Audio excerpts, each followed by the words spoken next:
Okay, I need to get 100 pounds of laying mash, 50 pounds of the cracked corn, and your large bag of farm dog.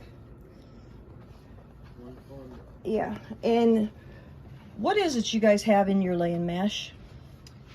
We have ground corn, Mm-hmm. oyster shells, poultry base, soybean meal, limestone, and that's it, I think.